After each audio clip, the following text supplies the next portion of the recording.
Handicapper Steve here, handicapping the racing from Aqueduct Racetrack here on Sunday. It's the 17th of September 2023. Gonna look at the 8th race from the Big A, but before I get on to that, remember to please follow me on Twitter at HorseRacingKid5 for more selections for race courses around the world, and I mean around the world.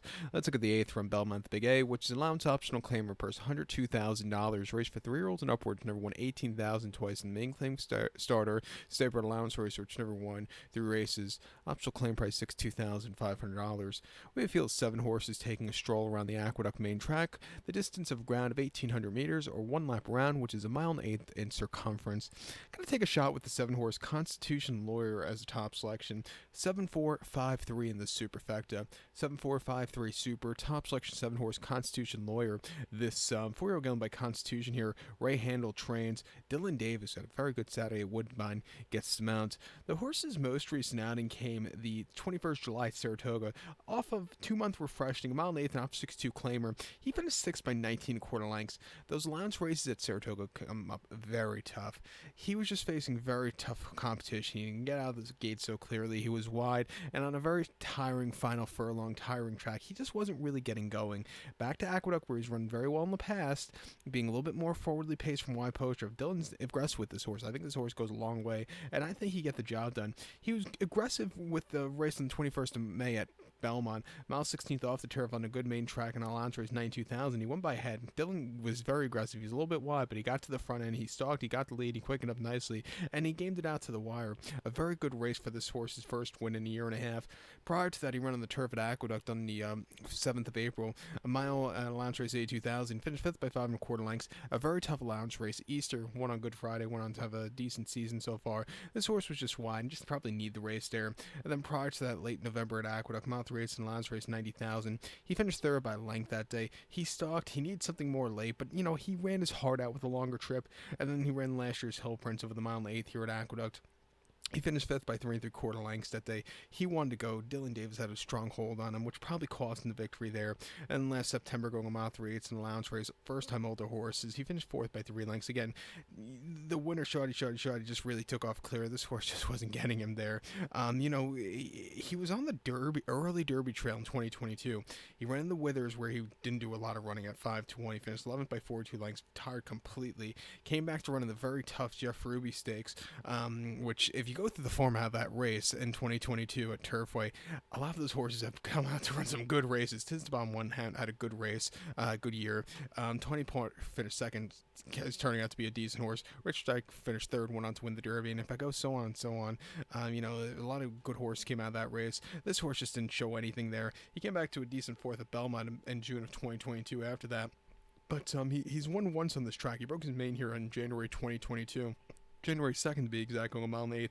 Win by 3.5 lengths. On the fronting, he was drifting a little bit late, but he really put on a show. Come back here, lesser quality horses considered to those Saratoga allowance races that can come up very tough. I think he's in a strong chance to win. I think the 4-horse Ironworks for Jose Gomez and Tom Pletcher could really get a good race. Some interesting jockey bookings the first week here at Aqueduct. You had yesterday Kendrick riding for Chad Brown, and they had a winner in the 3rd race, which I don't see Kendrick ride a lot for Chad Brown. And today Jose Gomez riding for Tom Pletcher. So it's quite cool for the small guys to get the A+ elite trainers on their side. But this horse, he ran the Tapeta at Goldstrom most recently in June. A mile 16th off 6-2. He finished 5th by 7.5 lengths that day. I don't know if he liked the Tapeta. He never really got going. I thought he did a decent second going a mile at Goldstrom and off 6-2 in April, where he finished 2nd by 4.5 lengths. He got caught late, but he ran his heart out that day. And then first off the 11th month freshman going a mile 16th at Goldstrom. He finished 6th by 11 1/4 lengths. He didn't get out of the gate so clearly. He was behind the A-ball. His races in 2022 as a 3-year-old weren't bad at all. He broke the main at Goldstrom in January 2022, came back to run in a allowance race over the 1-turn mile, where he never really got going, but he didn't run half bad either. And then won a Keelan in the spring of 2022 on the slop, going a mile 16th, winning by a length from a tracking trip from a Studley wide poster. He really took off clear. If this horse is forwardly paced into it, he should definitely get the trip. It wouldn't surprise me if he winds the winner's circle. I'll use him on the ticket, and even the 5-horse Costa Terra. He's a horse that likes the distance. He ran his last 2 races over a mile and an eighth. He found the rare mile and eighth over mile and eighth races we have here in New York. Mile 316's last time out, he nearly won. He just missed late. He finished second by a nose on the 18th of August in the mud. A mile and a quarter prior to that, a week prior in off 6-2, finished second by a neck where he just kind of got caught late, but he ran his heart out there. And then he won a mile quarter, closing it from nowhere from a wide poster in July at Saratoga. He's making his fifth start since July the 1st, which is quite cool for him. He's definitely improved since coming to this barn. He likes the longer trip. I'll give him a shot here on the ticket at 2-1. This kind of horse, I wonder if he's eligible for that stud muffin stakes we run here in New York at Aqueduct over the mile 3 furlongs in March. If he's eligible for that, I would get future wagering for that race now, because he looks like he wants to run forever. But a mile and eighth, he could win here. But to recount my selection for the 8th from Belmont, the Big A, gonna take the 7-horse Constitution Lawyer, give kudos to the 4-horse Ironworks and the 5-horse Costa Terra, 7-4-5-3 Super, 7-4-5 in your multi-race. So good luck to all, please. Follow me on Twitter at HorseRacingKid5. Good luck, everybody.